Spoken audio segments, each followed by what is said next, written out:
Hiya friends, Prepared Suburbanite back with you. Well, today is a marvelous day.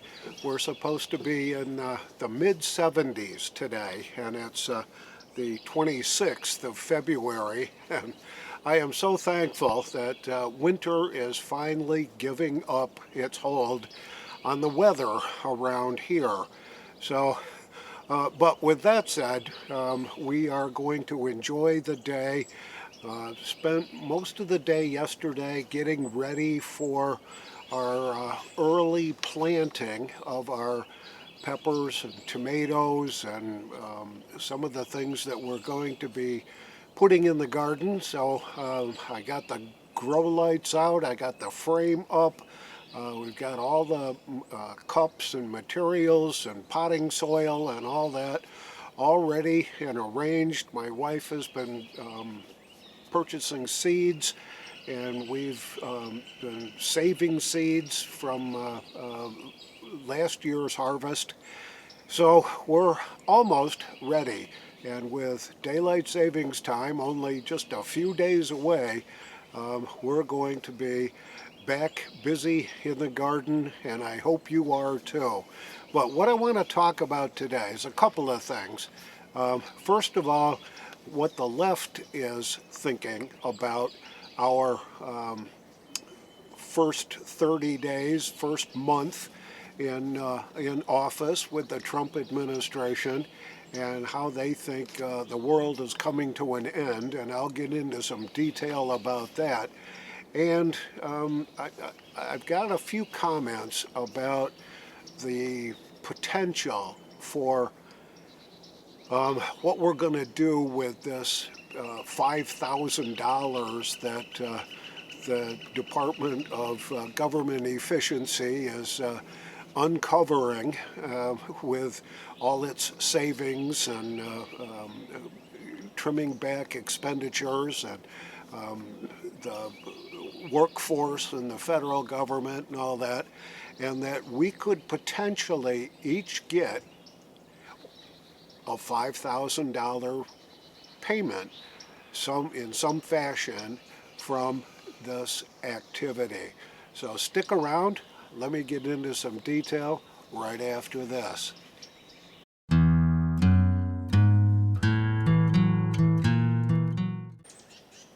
So I've seen this meme floating around a couple of times during the day yesterday, and it's been about 30 days. But here's what the meme has to say. 6 weeks ago, we had the strongest economy, employment, and stock market in history, all gone in 30 days. So I decided to take a look at this and focused in on the stock market, and here's what I found. I looked at the stock market's closing numbers on January 17th, the last business day before the inauguration. And if you remember, the inauguration was done on a holiday, so the markets were closed that day. So I had to go back to the 17th instead of the 20th. But here's what I found, that since then, up through yesterday, the Dow was down 133.33. That's 0.31%.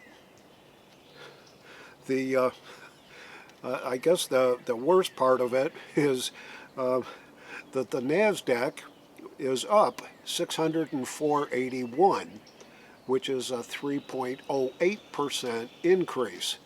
So to say that the stock market is out of control and we've lost everything that we've ever gained in the stock market, it ain't real. It ain't so. Unemployment, decided to take a little bit of a dive into that. In January, the unemployment rate at the end of January, which was announced in early February, was an even 4%. The previous July, it was 4.3%. So it was getting a little better during the last few months of Biden's tenure. And the projection for unemployment for the first quarter of 2025 is an unemployment rate of 4.1%. So it certainly doesn't sound like the unemployment rate is out of control either. Now, there's always fluctuations in the unemployment rate, and it all depends on what numbers the government's going to be using, and are they the same numbers that were used 5 years ago, 10 years ago, 20 years ago? No, they're not.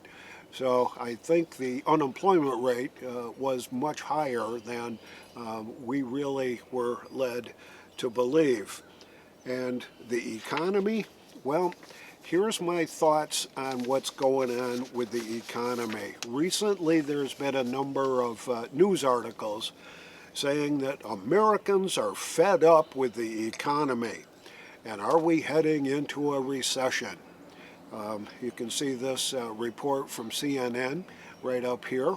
And I think what's going on there is the media is still entrenched in its Trump derangement syndrome, and they're looking for anything that they can find, anything that they can do, anything that they can stretch the truth on to make sure that Donald Trump looks bad. Oh, orange man bad. So, yep, the Americans are fed up with the economy. We've struggled through all kinds of crazy things. The unemployment rate back in 2020 was 14.8%. I don't think we're ever going to see that kind of stuff again, at least not while Donald Trump is in charge of what's going on in the economy right now. But bottom line is, I think, it's my personal thoughts, I don't know what you're thinking, but when the media launches these kinds of attacks on Donald Trump by saying that Americans are fed up, and this is done based on polling, I can agree that we are fed up with the high prices, with the economy doing crazy things, the fear of the tariffs, the fear of a recession and all that, and they're blaming it all on Trump. It's going to take a whole lot more than just the first 30 days or 6 weeks into the Trump administration to undo all the terrible things that happened during the 4 years of Joe Biden's regime, where the open southern border was, folks were just pouring in, and that's ended, that's stopped. We've finally gotten responsible type people that are going to be in charge of Homeland Security, that are going to be in charge of the FBI, that are going to be in charge of the CIA, that are all the folks that in the Defense Department with Pete Hegseth. There's going to be an awful lot of changes, but can they undo everything that's happened in the last 4 years immediately? No, it's going to take some time to undo this, but they're moving at the fastest pace they can possibly run, and the media is just absolutely beside itself trying to get in the way of really what's going on. There's no good news about the economy right now, and we're still feeling the effects of the past 4 years inflationary trends, the southern border population that's crossed over unvetted into all our 50 states, and they're not doing the right thing. They're not doing justice for what really does need to be done. Now, on my second thought, this potential that we're all going to get a bonus $5,000 payment somehow after the Department of Government Efficiency gets done with all its findings and savings and inefficiencies. Once they're all discovered, it could possibly turn out to be $5,000 per person or per household, whatever their formula is going to be. But is it the right thing to do? And I don't think it's the right thing to do. It's going to be inflationary. If we throw $5,000 per person or per household out there to somehow try to make things right, I just don't think that that extra cash that's going to be floating around in the economy is going to do anything but increase inflation. So I think the better thing to do, if there really is going to be all these billions of dollars that are savings, and we've improved the efficiency of the federal government, I think that any of those savings needs to go to pay down the national debt. Wow, we're spending a huge amount on the interest on our national debt right now, and it's unsustainable. We've $36 trillion in debt. Oh my God. Well, I can remember days where I was in debt, credit card debt, mortgages, car payments, student loans, all those kinds of things. And what I would do with extra money was pay down my debt. And it wasn't too awful long before I could actually start to see some major improvements in our income and expense ratio. And it doesn't take too awful long to do that if you've got the discipline to use what extra cash you've got to pay down your debt. I go back to Dave Ramsey. It's part of his secret to success that you pay down your debt. And he's got the methodologies in place on exactly how to do that.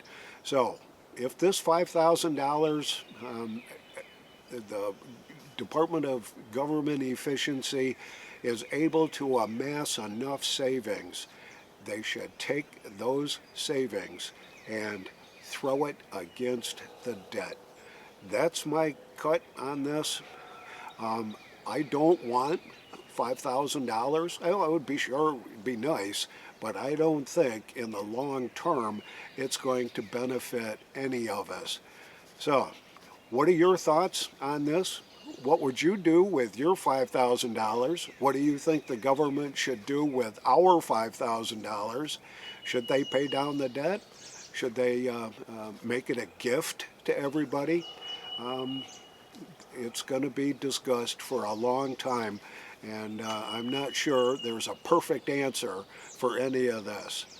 So, this is the Prepared Suburbanite, reminding you to be prepared always, and I'll see y'all on the next video.